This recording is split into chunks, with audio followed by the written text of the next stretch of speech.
ស្វាគមន៍មកកាន់ការឲ្យតម្រុយឆ្នោតយួនលេខល្អច្បាស់របស់ Channel ដំបូលឆ្នោតថ្ងៃនេះ Admin មានលេខល្អៗសម្រាប់ចែកជូនដល់ពុកម៉ែបងប្អូនយកទៅផ្សងសំណាងសម្រាប់ឆ្នោតយួនថ្ងៃទី24ខែឧសភាឆ្នាំ2026មុននឹងឈានដល់ការឲ្យតម្រុយឆ្នោត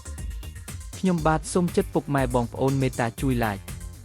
Subscribe Comment និងដាក់សញ្ញាកណ្ដឹងឲ្យ Admin ម្នាក់មួយផងដើម្បីជាការលើកទឹកចិត្តក៏ដូចជាដើម្បីតាមដានវីដេអូតម្រុយឆ្នោតថ្មីៗផងដែរឥឡូវកុំឲ្យខាតពេលយូរតោះយើងទៅតាមដានតម្រុយឆ្នោតយួនទាំងអស់គ្នាចំពោះឆ្នោតពីរលេខគឺមានលេខ19 84 43និង65សម្រាប់ ABCD សម្រាប់លេខអូសខ្ទង់គឺមាន10អូសនិង80អូសសម្រាប់លេខអូសចំពោះឆ្នោត3លេខគឺមានលេខ